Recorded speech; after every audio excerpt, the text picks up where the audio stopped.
خواتین و حضرات السلام علیکم ورحمۃ اللہ وبرکاتہ۔ آج کی اس ویڈیو میں ہم جانیں گے وضو کرنے کا مکمل اور آسان طریقہ قرآن و حدیث کی روشنی میں، اور ساتھ ہی ساتھ ہم جانیں گے وضو میں کتنے فرائض ہیں، وضو میں کتنی سنتیں ہیں اور وضو میں کتنے مستحبات ہیں، اور وضو کے کچھ اہم فضائل اور مسائل پر بھی روشنی ڈالی جائے گی۔ تو سامعین ہمارے ساتھ ویڈیو میں بنے رہیں۔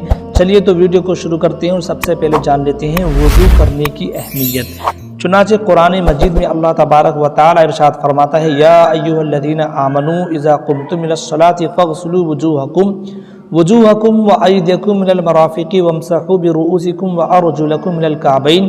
اے ایمان والو، جب تم نماز پڑھنے کا ارادہ کرو تو اپنے منہ اور کہنیوں تک ہاتھوں کو دھو لو اور سروں کا مسح کر لو اور ٹخنوں تک پاؤں دھو لو۔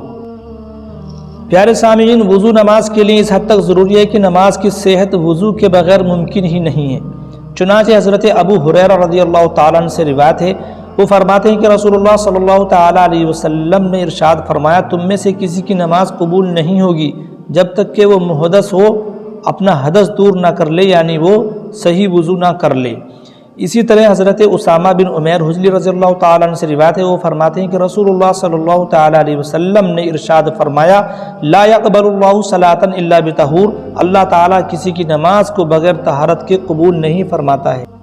اور اسی کے ضمن میں حضرت عقبہ بن عامر رضی اللہ تعالیٰ عنہ سے روایت ہے، وہ فرماتے ہیں کہ میں نے نبی کریم صلی اللہ تعالیٰ علیہ وسلم کو یہ فرماتے ہوئے سنا ہے کہ جس نے اچھی طرح وضو کیا پھر اس نے کھڑے ہو کر اس طرح نماز پڑھی کہ اس کو علم ہو، اس کو معلوم ہو کہ نماز میں وہ کیا پڑھ رہا ہے، تو وہ اس دن کی طرح گناہوں سے صاف ہو جائے گا جس دن وہ اپنی ماں کے بطن سے پیدا ہوا تھا۔ سبحان اللہ۔ تو سامعین اکرام، ہم نے وضو کی اہمیت اور وضو کے کچھ فضائل پر روشنی ڈالی۔ اب آئیے جان لیتے ہیں کہ وضو کے فرائض کتنے ہیں، یعنی جو اہم اور امپورٹنٹ چیزیں ہیں وضو میں وہ کتنی ہیں۔ تو سامعین اکرام، جان لیتے ہیں وضو میں 4 فرض ہیں، یعنی 4 چیزیں ایسی ہے کہ وضو میں فرض ہیں، ان میں سے اگر ایک چیز بھی چھٹی یا ذرہ برابر بھی چھٹی تو پھر نماز سرے سے ہوگی نہیں، آپ کا وضو نہیں ہوگا۔ جب وضو نہیں ہوگا تو آپ کی نماز بھی نہیں ہوگی۔ تو وضو میں 4 فرض ہیں۔ نمبر 1 منہ دھونا، یعنی پیشانی سے جہاں سے بال اگتے ہیں وہاں سے لے کر کے ٹھوڑی کے نیچے تک لمبائی میں اور چوڑائی میں، یعنی عرض میں ایک کان کی لو سے دوسرے کان کی لو تک پورا چہرہ دھونا 3 مرتبہ، یہ وضو کا پہلا فرض ہو گیا۔ نمبر 2 کونیوں سمیت ہاتھ دھونا، اس حکم میں کونیاں بھی شامل ہیں۔ اگر کونیوں سے ناخن تک کوئی جگہ ذرہ برابر بھی دھلنے سے رہ جائے گی تو وضو نہیں ہوگا۔ نمبر 3 سر کا مسح کرنا، چوتھائی سر کا مسح کرنا فرض ہے۔ مسح کرنے کے لیے ہاتھ تر ہونا چاہیے، خواہ ہاتھ میں تری اعضاء کے دھلنے کے بعد رہ گئی ہو یا پھر نئے پانی سے آپ کو ہاتھ تر کر لیا ہو آپ نے، بہرحال ہاتھ تر ہو تبھی مسح کریں۔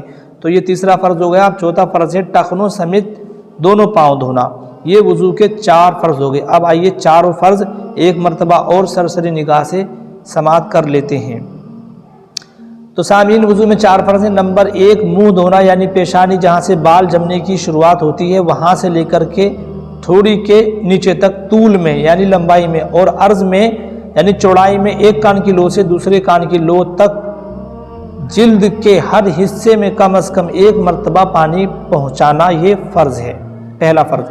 اب دوسرا فرض کونیوں سمیت ہاتھ دھونا دونوں، اس حکم میں کونیاں بھی داخل ہیں۔ اگر کونیوں سے ناخن تک کوئی ذرہ برابر جگہ بھی دھلنے سے باقی رہ گئی تو آپ کا وضو نہیں ہوگا، لہٰذا احتیاط سے ان کو پورے ناخن سے کونیوں تک دھوئیں۔ اب نمبر 3 فرض ہے سر کا مسح کرنا، چوتھائی سر کا مسح کرنا فرض ہے۔ مسح کرنے کے لیے ہاتھ تر ہونا چاہیے، خواہ ہاتھ میں تری اعضاء کے دھونے کے بعد رہ گئی ہو یا نئے پانی سے ہاتھ تر کر لیا ہو، یہ تیسرا فرض ہو گیا۔ اب نمبر 4 ٹخنوں سمیت دونوں پاؤں دھونا۔ تو سامعین، یہ وضو کے 4 فرض تھے جو نہایت ہی ضروری اور امپورٹنٹ ہیں۔ اب آئیے جان لیتے ہیں وضو کی سنتیں۔ تو سامعین اکرام، وضو میں 16 چیزیں سنت ہیں۔ اس میں نمبر 1 وضو کی نیت کرنا، نمبر 2 بسم اللہ شریف پڑھنا، نمبر 3 پہلے دونوں ہاتھوں کو 3 دفعہ دھونا، نمبر 4 مسواک کرنا، نمبر 5 دائیں ہاتھ سے 3 مرتبہ کلی کرنا، نمبر 6 دائیں ہاتھ سے 3 مرتبہ ناک میں پانی چڑھانا، نمبر 7 بائیں ہاتھ سے ناک صاف کرنا، نمبر 8 داڑھی کا انگلیوں سے خلال کرنا، نمبر 9 ہاتھ پاؤں کی انگلیوں کا خلال کرنا، اور نمبر 10 ہر عضو کو 3 بار دھونا۔ نمبر 11 پورے سر کا مسح کرنا۔ نمبر 12 ترتیب سے وضو کرنا۔ ترتیب کا مطلب ہے یعنی پہلے ہاتھ دھونا ہے، اگر ڈائریکٹ پہلے کلی کر لیے پھر ہاتھ دھو رہے تو ایسے ترتیب الٹی ہو جاتی ہے۔ تو نمبر 12 ترتیب سے وضو کرنا۔ نمبر 13 داڑھی کے جو بال منہ کے دائرے کے نیچے ہیں ان پر گیلا ہاتھ پھیر لینا۔ نمبر 14 اعضاء کا لگاتار دھو لینا کہ ایک عضو سوکھنے سے پہلے ہی دوسرے عضو کو دھو لیں، ایسا نہ ہو کہ اس میں کافی وقفہ لگا دیا کہ وہ سوکھ گیا پھر اسے دھو رہے ہیں، ایسا نہیں، لگاتار دھوتے رہنا۔ نمبر 15 کانوں کا مسح کرنا۔ نمبر 16 مکروہ باتوں سے بچنا۔ اب یہ آپ نے وضو کی سنتیں سماعت کی، اب وضو کے مستحبات پر ایک نظر ڈال لیتی ہیں۔ تو سامعین اکرام، وضو میں جو چیزیں مستحب ہیں ان کی تعداد بہت ہے، لیکن ان میں سے چند چیزیں میں آپ کو بتا دیتا ہوں۔ اس میں سے نمبر 1 ہے جو اعضاء جوڑے میں ہے، مثلا دونوں ہاتھ دونوں پاؤں، تو ان میں سے داہنے سے شروعات کرنی ہے آپ کو، یہ مستحب ہے۔ ہاتھ دھو رہے ہیں تو پہلے داہنا ہاتھ دھوئیں، تو داہنے سے ابتدا کریں، مگر دونوں رخسار کہ ان دونوں کو ایک ہی ساتھ دھونا چاہیے، یوں ہی دونوں کان کے ان کا مسح بھی ایک ہی ساتھ کرنا چاہیے۔ نمبر 2 انگلیوں کی پیٹھ سے گردن کا مسح کرنا۔ نمبر 3 اونچی جگہ پر بیٹھ کر وضو کرنا۔ نمبر 4 وضو کا پانی پاک جگہ پر گرانا۔ اور نمبر 5 اپنے ہاتھ سے وضو کا پانی بھرنا مستحب ہے۔ نمبر 6 دوسرے وقت کے لیے پانی بھر کر رکھ دینا بھی مستحب ہے۔ بلا ضرورت وضو کرنے میں دوسرے سے مدد نہ لینا، یہ بھی مستحب ہے۔ نمبر 8 ڈھیلی انگوٹھی کو بھی پھرا لینا یعنی گھما لینا، یہ مستحب ہے۔ اور نمبر 9 صاحب عذر نہ ہو تو وقت سے پہلے وضو کر لینا مستحب ہے۔ اطمینان سے وضو کرنا چاہیے۔ نمبر 11 کانوں کے مسح کے وقت چھنگلیاں کان کے سوراخوں میں داخل کرنا بھی مستحب ہے۔ نمبر 12 کپڑوں کے ٹپکتے ہوئے قطرات سے بچانا مستحب ہے۔ وضو کا برتن مٹی کا ہو یہ بھی مستحب ہے۔ اور نمبر 14 اگر وضو کا برتن لوٹا ہو تو پھر بائیں طرف رکھے، یہ مستحب ہے۔ نمبر 15 ہر عضو کو دھو کر اس پر ہاتھ پھیر دینا تاکہ قطرے بدن پر نہ ٹپکیں۔ نمبر 16 ہر عضو کو دھوتے وقت دل میں وضو کی نیت حاضر رہنا۔ نمبر 17 ہر عضو کو دھوتے وقت بسم اللہ درود شریف اور کلمہ شہادت یعنی اشہد ان لا الہ الا اللہ و اشہد ان محمد عبدہ ورسولہ پڑھنا بھی مستحب ہے۔ نمبر 18 وضو کے بعد اگر مکروہ وقت نہ ہو تو 2 رکعت نماز بنیت تہجد الوضو پڑھنے، یہ بھی مستحب ہے۔ اب سامعین اکرام یہ آپ نے وضو کے مستحبات سماعت فرمائے۔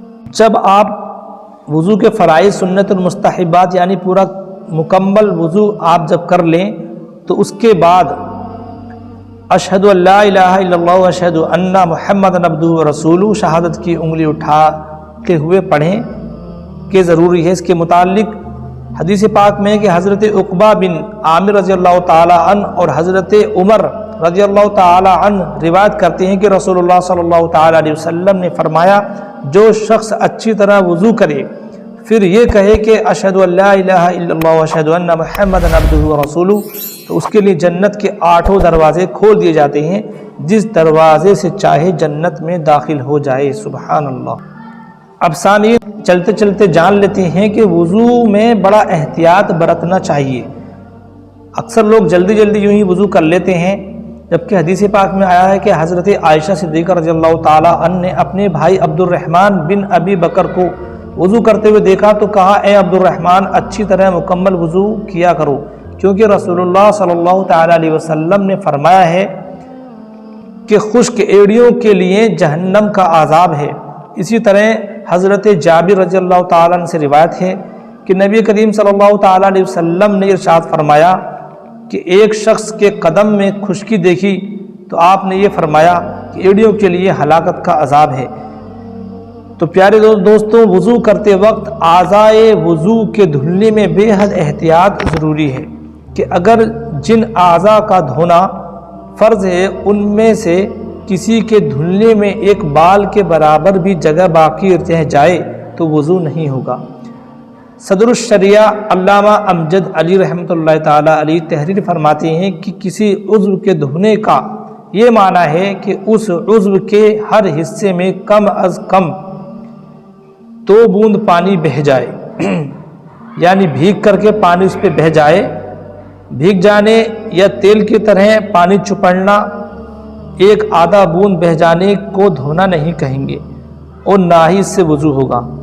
اس امر کا لحاظ بہت ضروری ہے، لوگ اس کی طرف توجہ نہیں دیتے اور نمازیں اکارت جاتی ہیں۔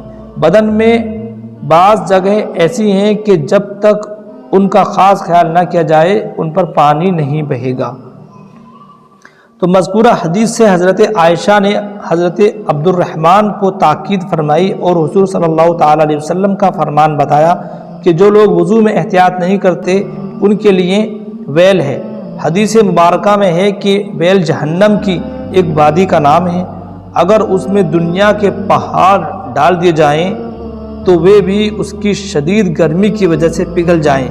ہماری ذرا سی بے احتیاطی کی وجہ سے ہم اللہ کے اتنے سخت عذاب کے شکار ہو سکتے ہیں، لہٰذا ہمیں اعضائے وضو کے دھلنے میں مکمل احتیاط برتنا چاہیے۔ وضو کے متعلق اہم مسائل: اگر وضو نہ ہو تو نماز سجدہ تلاوت، نماز جنازہ اور قرآن عظیم چھونے کے لیے وضو کرنا فرض ہے۔ طواف کے لیے وضو واجب ہے۔ غسل جنابت سے پہلے اور جنوب کو کھانے پینے، سونے اور اذان و اقامت اور خطبہ جمعہ اور عیدین اور روزہ مبارک رسول اللہ صلی اللہ تعالیٰ علیہ وسلم کی زیارت اور وقوف عرفہ اور صفا اور مروہ کے درمیانی سعی کے لیے وضو کرنا سنت ہے۔ سونے کے لیے اور سو کر اٹھنے کے بعد اور میت کے نہلانے یا اٹھانے کے بعد اور جمعہ سے پہلے اور جب غصہ آ جائے اس وقت اور زبانی قرآن عظیم پڑھنے کے لیے اور حدیث اور علم دین پڑھنے پڑھانے اور علاوہ جمعہ و عیدین باقی خطبوں کے لیے اور کتب دینیہ چھونے کے لیے اور بعض سطر غلیظ چھونے کہ ان تمام صورتوں میں وضو کرنا مستحب ہے۔ سامعین اکرام، آپ نے وضو کے کچھ مسائل اور کچھ فضائل اور اس کے فرائض، سنتیں، مستحبات سماعت کیے۔ امید کرتا ہوں کہ آپ کی سمجھ میں آئے ہوں گے۔ اگر کوئی بات ہے تو کمنٹ سیکشن میں ہمیں بتائیں۔ انشاءاللہ اگلی ویڈیو میں ملتے ہیں، تب تک کے لیے خدا حافظ۔ السلام علیکم ورحمۃ اللہ وبرکاتہ۔